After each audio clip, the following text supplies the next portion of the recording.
Radio संवाद फराकिलो धरतीमा तमाम श्रोताहरूलाई हार्दिक स्वागत अभिवादन टक्र्याउन चाहन्छु। प्रस्तुता म खगेन्द्र सापकोटा।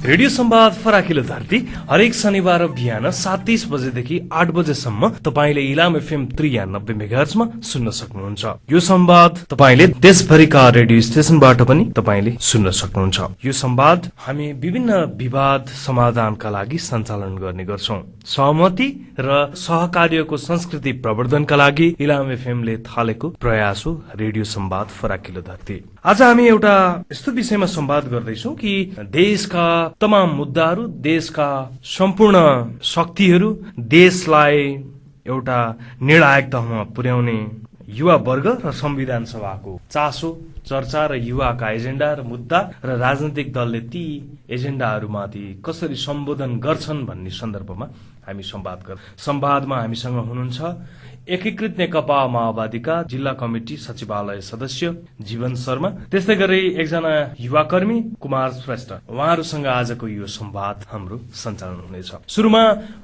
यहाँ दुवैजनालाई कार्यक्रममा स्वागत छ। धन्यवाद। संविधान सभाको चुनाव सर्किरहेको छ, चुनाव संघारमै आइरहेको छ र यो संविधान सभाले नेपालीको भाग्य र भविष्य कोर्ने संविधान आउनेछ। त्यो संविधान लेख्न तपाईहरुको पार्टी एकीकृत नेकपा माओवादीबाट कति युवा प्रतिनिधि हुनुहुन्छ? धन्यवाद खगेन्द्रजी। अहिले नेकपा माओवादी चाहिँ एउटा युवा वर्गकै बढी नेतृत्व विकास गरेर अघि बढिरहेको पार्टी हो। यसमा 60% युवा उम्मेदवारहरू मैदानमा अहिले हुनुहुन्छ। राजनीतिक रूपमा हेर्ने भने आजको यो संवादमा यहाँलाई मैले सम्पूर्ण राजनीतिक दलको तर्फबाट निम्तो गरेको छु र युवाहरूलाई राजनीतिक दलले खास गरी काम मात्रै हराउने, उनीहरूको अधिकार संरक्षणमा चाहिँ कुनै पनि चासो नदेखाउने भन्ने आरोप लाग्छ नि तपाईँ राजनीतिक दललाई? यो आरोप सही नै मान्नुपर्छ।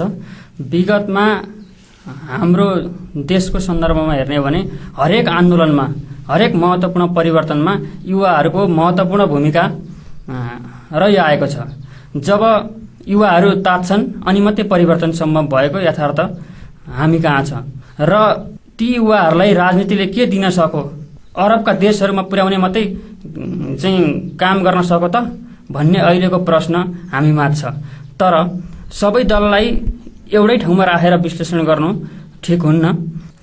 जब नेकपा माओवादी एउटा युवाको विषयमा प्रष्ट आफ्नो एजेन्डा, आफ्नो चाहिँ कार्यदिशा लिएर अगाडि बढेको पार्टी हो, जसले हिजो जनयुद्ध, हिजोको आन्दोलनमा जति युवाहरू होमिएका थिए, जति युवाहरूले परिवर्तनलाई साथ दिएका थिए, ती युवाहरूको विषयमा युवाहरूलाई सम्बोधन नगरिकन, युवाहरूलाई चाहिँ देश विकासमा, निर्माणमा नलगाइकन देशको विकास सम्भव छैन, देश अगाडि बढ्न सक्दैन भन्ने ध्येयले जुन युवाहरूको निम्ति स्वरोजगारको कार्यक्रम हिजो नेकपा माओवादीको नेतृत्वको सरकारमा आएको थियो, त्यो स्वरोजगारको कार्यक्रमले नि प्रष्ट र पुष्टि गर्छ कि युवाहरूलाई हामीले सम्बोधन गरेका छौँ या छैनौँ भन्ने कुरा कार्यक्रमबाट देख्न सकिन्छ। कुमारजी एकजना युवा कर्मी हुनुहुन्छ यहाँले अहिलेको राजनीतिक परिप्रेक्ष्यमा विश्लेषण गर्दाखेरि तमाम राजनीतिक दलहरूले युवाहरूका मुद्दा, युवाको प्रतिनिधित्व कतिको गराएको देख्नु? जहाँसम्म मलाई लाग्छ अहिले सरले भन्नुभएको कुरा चाहिँ म डिसएग्री, म त्यसमा चाहिँ असहमत छु। किनभने युवा भनेर उहाँहरूले बुझ्नु भएको छ अथवा युवा भनेर शब्द चाहिँ प्रयोग गर्नुहुन्छ। उहाँलाई थाहा छ युवालाई उल्टोबाट पढ्दा वायु हुन्छ, त्यो वायुलाई कसरी प्रयोग गर्ने भन्ने चाहिँ उहाँहरू चलाख हुनुहुन्छ, त्यो चाहिँ जान्नुहुन्छ। तर युवाको मुद्दा चाहिँ कसरी ल्याउने भन्ने उहाँले स्वरोजगारको कुरा गर्नुभयो, त्यो त देखाउटी कुरा मात्रै। कति प्रतिशत युवाले चाहिँ स्वरोजगारबाट आय आर्जनको बाटो अप्नाइसके? अहिलेसम्म 57% युवा चाहिँ विदेशमा छन्, जो चाहिँ नेपालमा काम गर्न सकेको खण्डमा हामी नेपालको जीवन स्तर उकास्न सक्थ्यौँ अथवा आर्थिक कस्तो उकास्न सक्थ्यौँ। तर 57% युवा चाहिँ विदेश पठाउने, अनि युवाको कुरा चाहिँ हामीले सम्बोधन गर्दैछौँ, हामीसँग 60% युवाहरू चाहिँ संविधान सभामा प्रतिनिधि गर्नुहुन्छ भनेर जुन किसिमको कुराहरू ल्याइन्छ, त्यसले गर्दाखेरि अहिलेसम्म मलाई लाग्छ यो विषय चाहिँ मुखमा चाहिँ छ, अब त्यो नीति र कार्यक्रममा चाहिँ मैले चाहिँ अहिलेसम्म पाएको छैन। होइन, उहाँले भनेको कुरामा म सहमत छैन। जस्तै हामीले युवाहरू उहाँले प्रस्तुत गर्नुभयो तथ्याङ्क 57% युवा विदेशमा छन्। हो, यो तथ्याङ्क सही छ, तर ती युवाहरूलाई अब हिजो स्वरोजगार कार्यक्रमको कुरा आयो, हाम्रो सरकारले ल्यायो, तर त्यसलाई पूर्ण कार्यान्वयन गर्ने अवस्थासम्म सरकारै नरहने स्थिति भयो। त्यो सबैलाई जगजार भएको विषयवस्तु हो। र हामीले युवाको सन्दर्भमा ल्याएको अहिलेको पछिल्लो समयमा गत वर्षको हेटौँडा महाधिवेशनमा हामीले ल्याएका थियौँ, युवाहरूलाई अहिलेको मिसन भनेको पार्टीको युवा जनशक्तिलाई स्वदेशमै जोगाएर यहीँ राखेर सबैलाई काममा विकासमा तपाईँको चाहिँ उत्पादन ब्रिगेड बनाउने, सबै युवाहरूलाई चाहिँ उत्पादनमा हुम्ने र उत्पादन मार्फत विकास निर्माणलाई पनि युवाहरूको माध्यमबाट विकास निर्माणमा पनि लानेर त्यो विदेश जाने जुन परिपाटी छ त्यसलाई पूर्णतः निस्तेज पार्ने र देशको विकासमा हाम्रा युवाहरूलाई लाउने भन्ने हाम्रो प्रष्ट नीति हेटौँडा महाधिवेशनको चाहिँ डकुमेन्ट तपाईँले पास गरेको हेर्न सक्नुहुन्छ। र त्यो डकुमेन्टले नै बोल्छ युवाहरूलाई हामीले चाहिँ नीतिमा कुन ठाउँमा राखेका छौँ भन्ने कुरा प्रष्ट हुन्छ। तपाईँले के भन्न खोज्नु भयो यो विषयमा? हजुर, जस्तो उहाँले उत्पादन ब्रिगेडको कुरा गर्नुभयो, त्यो त नेकपा एमावधिको एकीकृत नेकपा एमावधिको कार्यकर्ताको लागि होला, तर त्योमा जम्मा एकीकृत नेकपा माओवादीमा के अरे आस्था राख्ने युवा मात्रै त नेपालका युवा त होइनन् होला। मेरो क्वेसन चाहिँ उहाँलाई। अनि त्यसो हुँदाखेरि जस्तो उहाँले त्यो महाधिवेशनमा पारित गर्नुभयो, खै अहिलेसम्म हामी युवाहरूको हातमा परेको छैन, न तपाईँहरू युवाहरूसँग इन्टरेक्ट गर्नुहुन्छ। अहिले त यस्तो सञ्चारको माध्यम तपाईँ फेसबुकमा एकचोटि त्यो के अरे डकुमेन्ट राखिदिनुहोस् त, तपाईँलाई कति कमेन्ट आउँछ एकैछिनमा थाहा पाउनुहुन्छ। तर अब हामीसँग इन्टरेक्ट गर्नुहुन्न, आफ्नो पार्टीको लागि गर्नुहुन्छ, अनि ब्रिगेड खोल्नुभयो, खै अहिलेसम्म ब्रिगेडले के गर्यो हामीले त देख्न पाएको छैन। अनि यी कुराहरू चाहिँ उहाँहरूले मुखले भन्नुहुन्छ, अनि के अरे पेपरमा त सबै कुरा आइसकेको छ। युवा नीतिमा यस्तो राम्रो कुरा आएको छ, स्वरोजगार नीति यस्तो राम्रो छ, तर त्यही स्वरोजगार कुरा गर्नुहुन्छ भने त्यो सहकारीमा गएर त्यही पैसा लिनको लागि त्यो युवाले 10-12 जोड के जुत्ता फडाउनु पर्ने हुन्छ। त्यति गर्दा पनि पाइँदैन। हुँदा हुँदा त के हुन्छ भन्दा पैसाको सीमित पर्सेन्ट चाहिँ त्यो सरकारलाई बुझाउनु पर्ने अरे, अनि पैसा दिने अरे। अनि स्वरोजगार हुनलाई चाहिँ पैसा मागिरहेछ, उल्टै उसैलाई पैसा दिनुपर्ने भने त त्यो स्वरोजगार नीति हाम्रो लागि के काम? त्यो त एउटा देखाउने दाँत मात्रै भयो। जस्तो त्यो चाहिँ उहाँहरूले भने जस्तो उहाँहरूको चुनावको बेलामा एउटा प्रयोग गर्ने एजेन्डा हुन सक्ला। हामीले स्वरोजगार नीति ल्याएका थियौँ भनेर केही युवालाई भ्रममा पार्न सक्नु होला, तर सबै युवा चाहिँ त्यो भ्रममा चाहिँ अब चाहिँ पर्दैनन् भन्ने मेरो कुरा हो। उहाँले भन्नुभएको पार्टीका कार्यकर्ता नेताहरूलाई मात्रै हो कि आम सर्वसाधारण युवाहरूलाई पनि हो तपाईँहरूको नीति भन्ने इङ्गित गर्नुभएको? एउटा देशको मुख्य पार्टीले ल्याएको नीति सबै नेपाली युवाहरूका लागि हुन्छ र त्यो नीतिले सबै देश परिवर्तन गर्ने नीति भनेको पार्टीहरूको नीति नै हो हाम्रो लोकतान्त्रिक परिपाटीमा। र त्यसमा पनि मुख्य पार्टी हुनुको नाताले सबै युवाहरूका लागि, सबै तमाम बेरोजगार युवाहरूका लागि ल्याएको नीति हो। र अर्को कुरा उहाँले उठाउनु भयो, युवा स्वरोजगार कार्यक्रम चाहिँ देखाउने चाहिँ तपाईँहरूको दाँत हो भन्ने खालको कुरा गर्नुभयो। त्यसो मात्र होइन, युवा स्वरोजगार नीति हाम्रो सरकारले ल्यायो र त्यो नीति कार्यान्वयन गर्ने चरणसम्म आइपुग्दाखेरि सरकार रहेन विगतमा, र त्यसलाई अहिले अप्ठ्यारो तपाईँले 10 जोर जुत्ता फाड्छ भन्नुभयो। त्यो चाहिँ एउटा ऋण लिन जाँदा सहकारी हुँदै जाँदाखेरि त्यो नीति बनाइ कार्यक्रम ल्यायो, पछि त्यसलाई ऐन नियम निर्देशिका बनाएर कार्यान्वयन गर्ने बेलासम्ममा अरू पार्टीका सरकारहरू बने। त्यसले चाहिँ अब माओवादी पार्टी यो नीतिले गर्दा पपुलर हुने भयो होइन, नीति त आइसक्यो, बजेटले समेट्यो, त्यसलाई कार्यान्वयनको चरणमा लाँदाखेरि ती पार्टीहरूले त्यो नीतिलाई अप्ठ्यारो ढङ्गले चाहिँ ती पार्टीका सरकारहरूले अप्ठ्यारो बनाइदिए र अहिले अप्ठ्यारो परिस्थिति भइरहेको छ। र तपाईँहरू इमान्दार हुनुहुन्थ्यो भने त यदि तपाईँहरूको लक्ष्य एउटा कुरा जोडिहालौँ न। जस्तो उहाँले नीतिले को कुरा गर्नुभयो, सरकारको कुरा गर्नुभयो। अब सरकार छोडिसकेपछि नि दबाब दिन सकिन्थ्यो नि त युवालाई। त्यति नै तपाईँहरूले चाहिँ आफ्नो के अरे उमा राख्नुहुन्छ भने, आफ्नो एजेन्डामा राख्नुहुन्थ्यो भने त अहिले दबाब दिन सक्नुहुन्छ नि। अरू कुरामा चाहिँ बन्द गर्ने, हडताल गर्न सक्ने, अनि के अरे आफ्नै उम्मेदवार चाहिँ के अरे चुनावको उमा चाहिँ भोटर लिस्टमा नामावली दर्ता छैन भनेर सरकारलाई फोन गर्न चाहिँ सक्ने। तर युवाको नीति चाहिँ तिमीहरूले लागू गर है, के भयो भनेर अहिलेसम्म फिडब्याक लिएर त्यो विषयमा चाहिँ हामी युवाहरूसँग आइपुग्ने काम चाहिँ गर्नु भएको छैन त। सरकार मात्रै त सबै कुरा होइन होला, राजनीतिक दल मात्रै पनि अहिलेसम्मको अब यो चुनावपछि को ठुलो दल होला त्यो छुट्टै विषय होला। अहिलेसम्मको ठुलो दल भएको नाताले गर्दाखेरि उहाँहरूको बोली त धेरै बिग्छ हाम्रोभन्दा। अब युवालाई त्यति नै माया गर्नुहुन्थ्यो, प्रेम गर्नुहुन्थ्यो, युवाको मुद्दालाई अगाडि बढाउन सक्नुहुन्थ्यो भने त सरकारलाई दबाब दिन सक्नुहुन्थ्यो नि। अरू कुरामा चाहिँ दबाब दिन सकिने, युवाकै मुद्दामा चाहिँ दबाब जवाब नदिएर साइलेन्ट बस्छ हाम्रो त सरकार होइन भनेर टकटकिने के अरे कुरा गर्न त त्यो त के अरे पानीमाथि तैरिए जस्तो मात्रै हुन्छ। अनुगमन मूल्याङ्कन चाहिँ नभयो होला होइन? होइन, अनुगमन मूल्याङ्कन भन्दा पनि खबरदारी आन्दोलन, खबरदारीको जरुरी छ। अब त्यसको लागि त हाम्रो सङ्गठन, हाम्रो पार्टीकै युवा सङ्गठन YCL छ, त्यो लगायत पार्टी पङ्क्तिमै पनि युवाका सवालमा खबरदारी आन्दोलनमा त निरन्तर लागिरहेकै छ र अहिलेको संविधान सभाको घोषणापत्र पनि अब जारी हुने सङ्घारमा छ।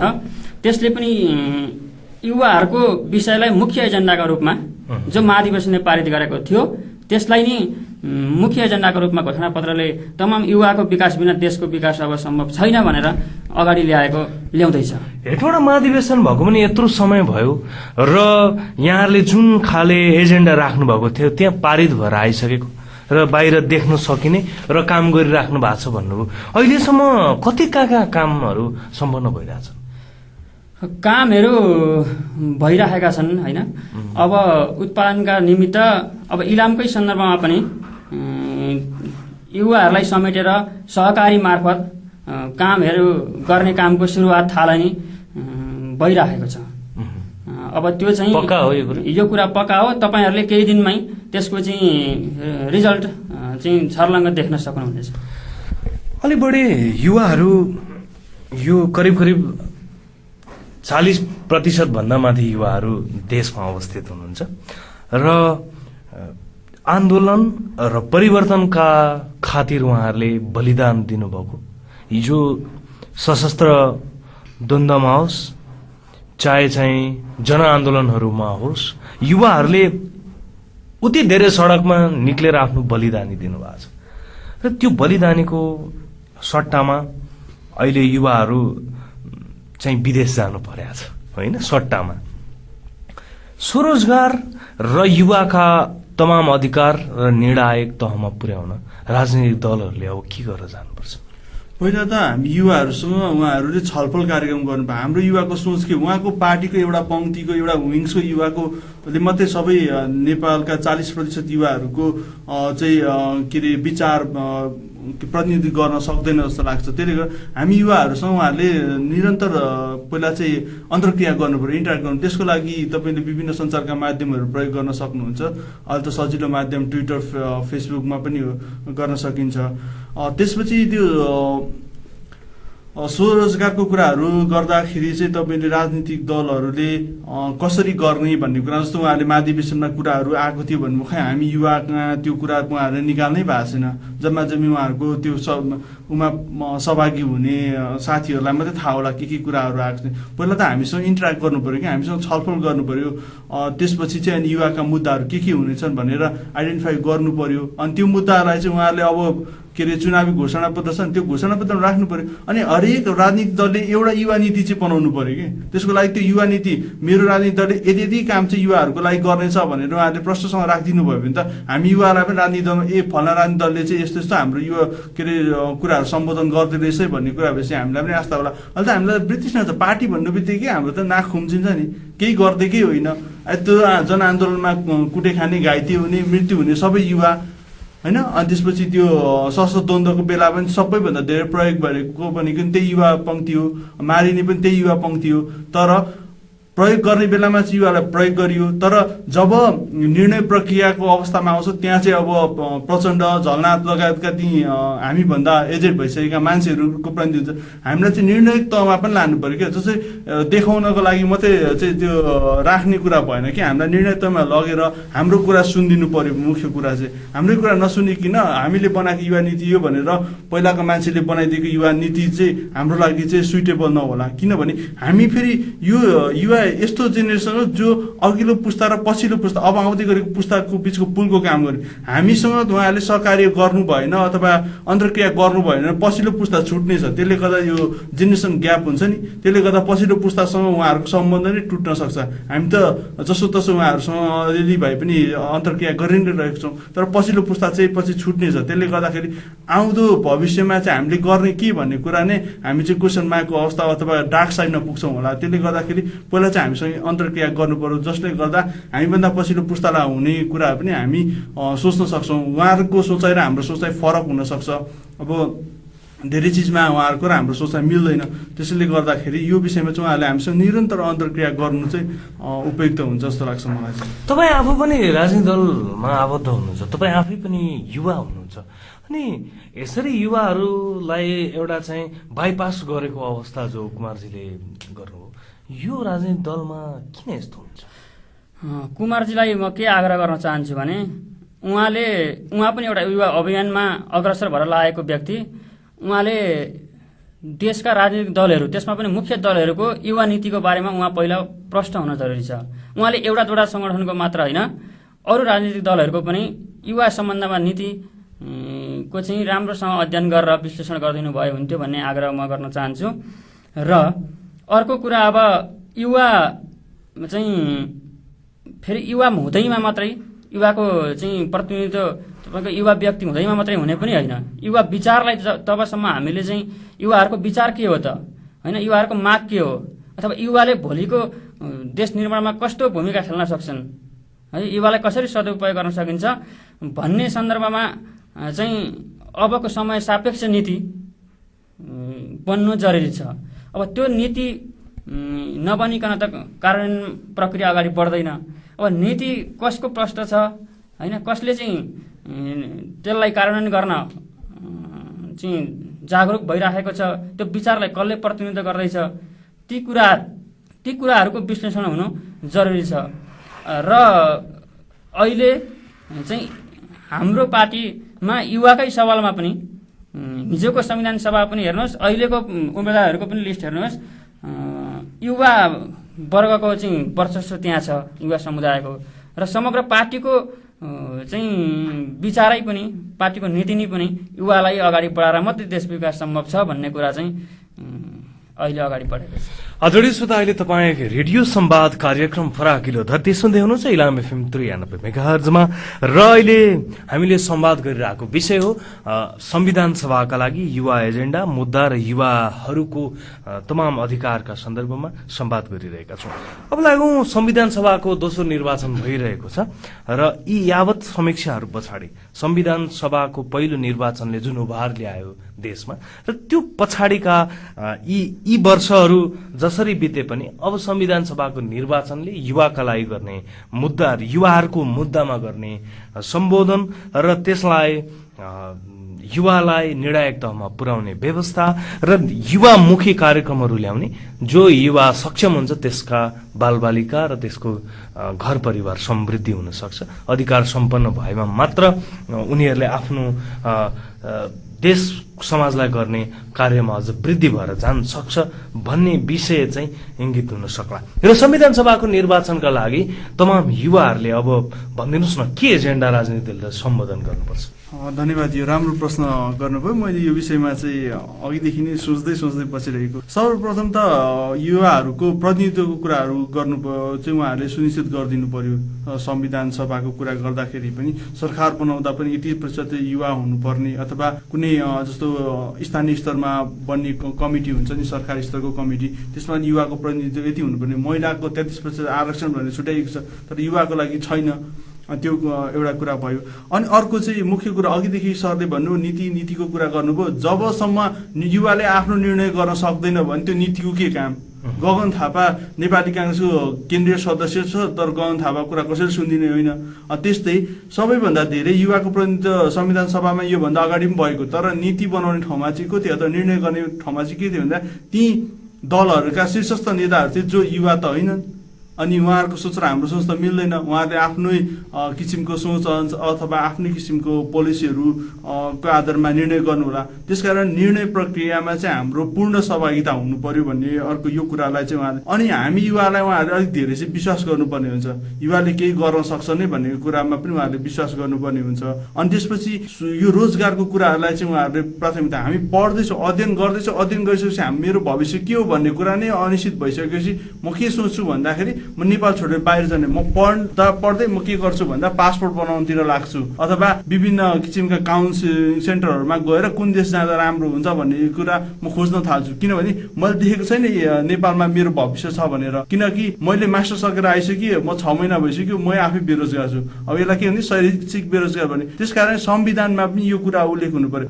रोजगार नभएको अवस्थासम्ममा बेरोजगार भत्ता विदेशतिर हुन्छ नि, त्यो खालको व्यवस्था हुनु पर्यो। अनि रोजगार भइसकेपछि हामीसँग ट्याक्स लिनुहोस् न, के अरे तपाईँ 20% 25% अथवा 30% लिनुहोस्। त्यसले गर्दा जो बेरोजगार युवा छ उसलाई परिपूर्ति गर्न, उसलाई के अरे उसको जीवन चलाउनको लागि उसलाई सहज हुँदै जाओस्, त्यो कुरामा पनि उहाँहरूले ध्यान दिनुपर्ने देख्छु म चाहिँ।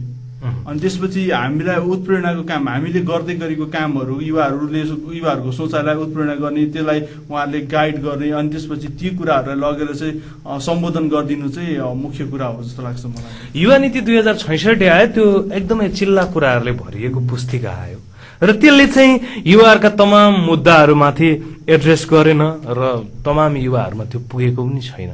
केही सङ्घ संस्थाहरूले सामान्य एउटा चाहिँ सक्षम युवा इन्टरनेट, इमेल र शैक्षिक रूपमा पूर्ण युवाले त्यो चलाउन सकिरहेको अवस्था, हेर्न सकिरहेको अवस्था छ र उहाँले राख्नुभएका केही कुराहरू सीमित रहेछन् युवाका मुद्दाहरू। भोलि संघीय लोकतान्त्रिक गणतन्त्रात्मक मुलुक नेपालमा जो स्थापना भएको नेपालमा चाहिँ युवाका स्वरोजगारका एजेन्डा, युवा निर्णायक तहमा पुग्ने एजेन्डा, प्रतिनिधिको एजेन्डा, त्यसपछि युवाहरूलाई चाहिँ एउटा विकासको र अन्य हिसाबले उत्प्रेरणाको कुराहरू, यसै देशभित्र चाहिँ विभिन्न हिसाबले चाहिँ रोजगारीहरूको निर्माण गर्न यो संविधानको लागि तपाईँहरू जस्तो राजनीतिक दलहरूले लागि पर्नुहुन्छ। अब पहिलो कुरा त युवाहरूको चाहिँ नीति के हो होइन, युवाहरूको नीति, युवाहरूको चाहिँ सवाल के हो त?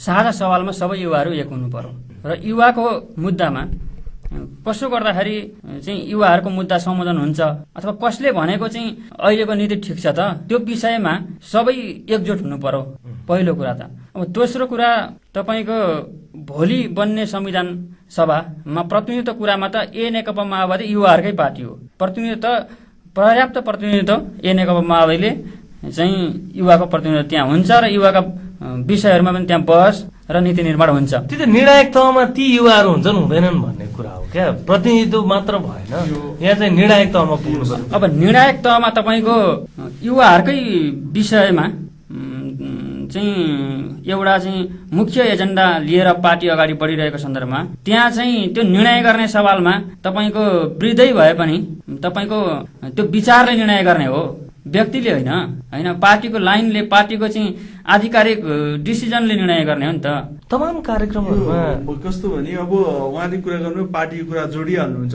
अब प्रतिनिधि गर्ने चाहिँ युवालाई अनि जोड्ने फेरि पार्टीमा, अन्तिम डिसिजन चाहिँ पार्टीले गर्ने भनेपछि यो चाहिँ कहाँ दुईटा कुरा चाहिँ 22 वर्ष अब यो त कता नमिलेको होइन। पार्टी सिस्टममा, लोकतन्त्रमा तपाईँको पार्टीले निर्णय गर्ने हो, तर पार्टीले युवाको विषयमा होइन, दलितको विषयमा, महिलाको विषयमा भनेको चाहिँ प्रतिनिधित्व चाहिँ निर्णयमा पनि प्रतिनिधित्व चाहिँ गराउन सक्यो। मन्थन संवाद गर्ने ठाउँमा चाहिँ हजुर संवाद गर्ने ठाउँमा तपाईँको चाहिँ प्रतिनिधित्व पर्याप्त हुन्छ, बहुसंख्यक उसमा हुन्छ संवाद गर्ने ठाउँमा।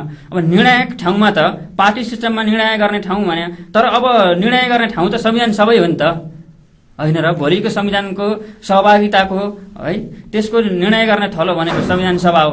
संविधान सभामा प्रतिनिधित्व त हाम्रो पार्टीबाट चाहिँ आवश्यक भन्दा बढी युवाहरूकै पार्टी भएको हिसाबले बढी हुन्छ।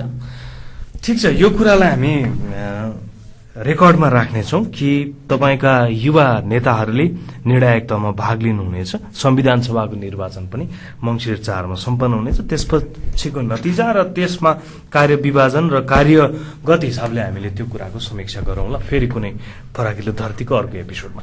अब जाउँ, करिब 58% युवाहरू जो मुलुक बाहिर हुनुहुन्छ संविधान सभाको निर्वाचनमा भाग लिनको लागि उहाँहरू सक्नुहुन्न। त्यस्तो अवस्थामा जति पनि युवा नेपालमा हुनुहुन्छ त्यसको आधा भन्दा बढी विदेशमा हुनुहुन्छ। ती युवाहरूलाई निर्वाचनको लागि यहाँहरू जस्तो राजनीतिक दलले, यहाँहरू जस्तो युवा शक्तिलाई आफ्नो शक्ति मन पराउने राजनीतिक दलहरूले कहाँनिर सम्बोधन गर्नु देखिनँ मैले त कहीँ पनि।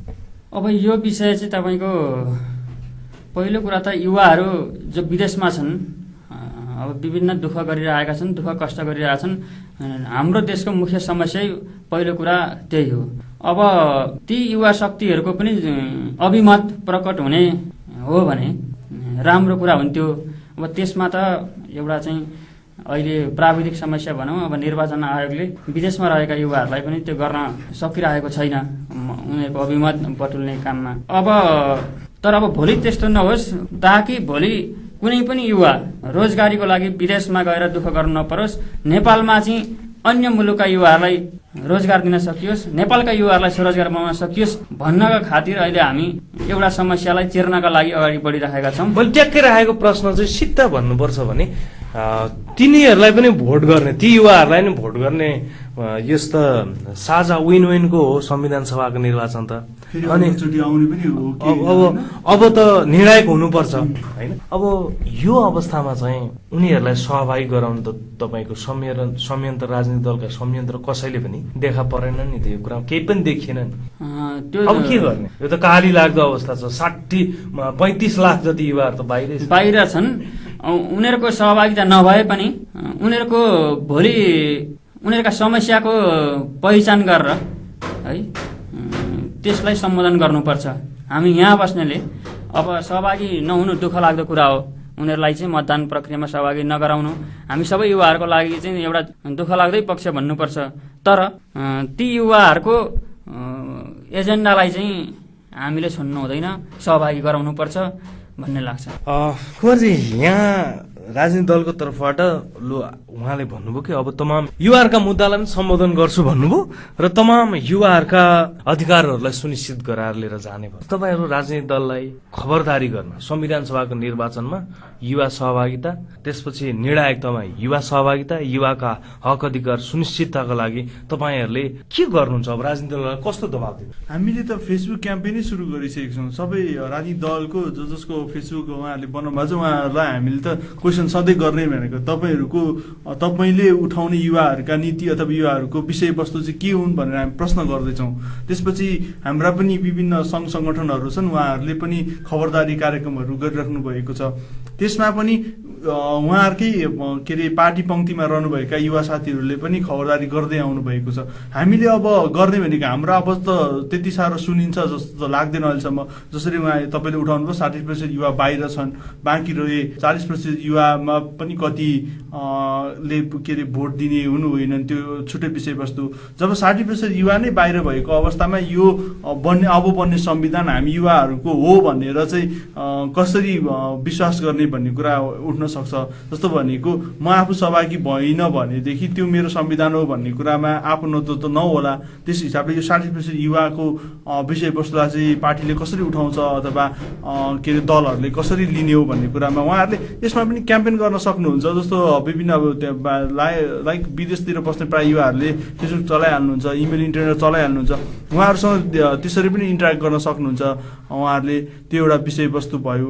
अनि यो कुरामा हामी चाहिँ खबरदारी व्यक्तिगत लेभलमा पनि हामी आफै गर्छौँ। जस्तो इलामकै विभिन्न दलका जो उम्मेदवार हुनुहुन्छ उहाँहरूसँग त हामी भेट्दा पनि हाम्रो विषय चाहिँ कसरी सम्बोधन गर्दै हुनुहुन्छ, तपाईँहरूको घोषणापत्रै आएन, पहिला घोषणापत्र पढ्नु पर्यो, त्यसमा युवाहरूको कुरा कसरी आएको छ।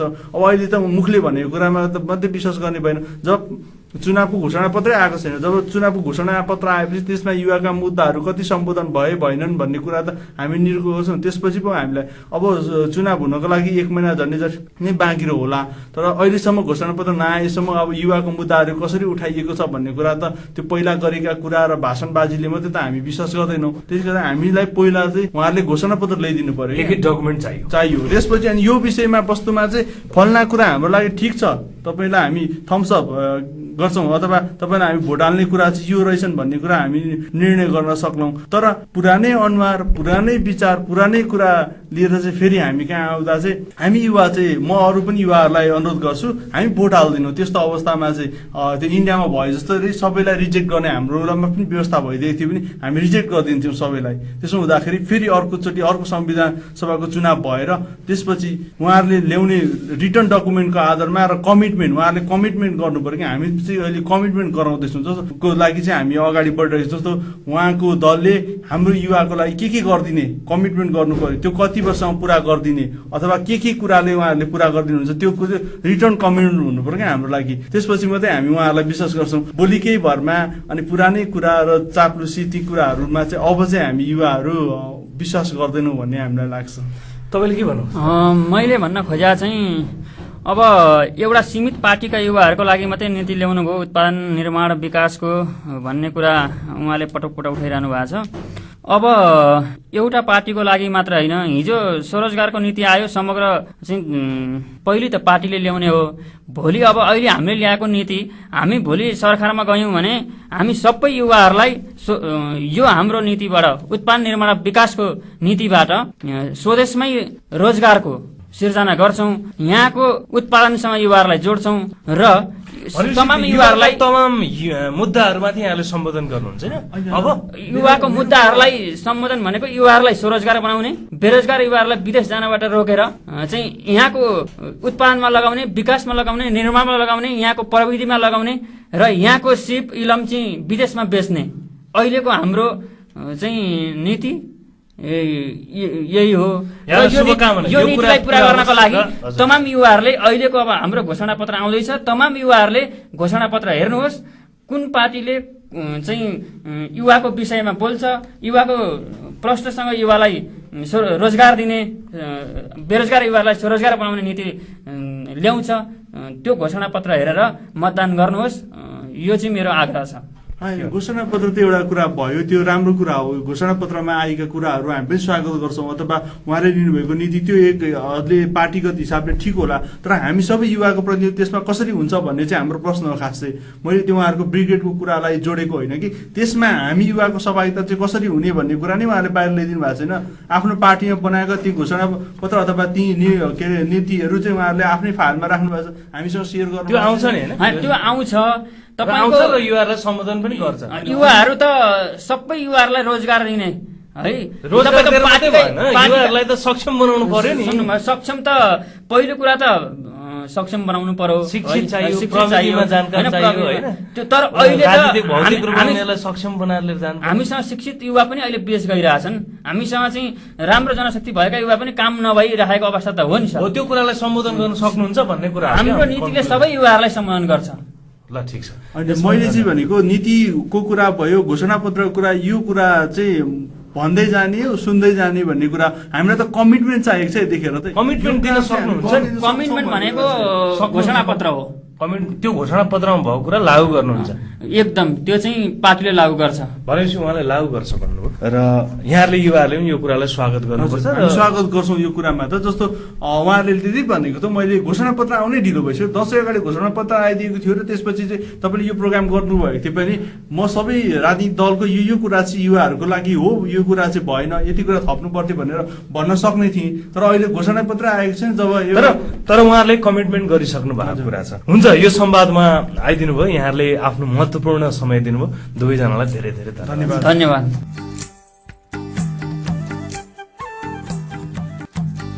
आदरणीय श्रोता, आजको संवाद हामीले युवामुखी कार्यक्रम बनायौँ र यो संवाद यहाँलाई कस्तो लाग्यो हामीलाई सल्लाह सुझाव प्रतिक्रिया दिनुहोला, जसको लागि हाम्रो ठेगाना हो रेडियो संवाद कार्यक्रम फराकिलो धरती, इलाम FM 93 मेगाहर्ज इलाम। र यो कार्यक्रम सहज प्रोग्रामिङ ग्राउन्ड र इलाम FM ले संयुक्त रूपमा उत्पादन प्रसारण गर्ने गर्दछ। आजको लागि कार्यक्रम प्रस्तुता खगेन्द्र सापकोटा बिदा हुन्छु। हवस् त, नमस्कार।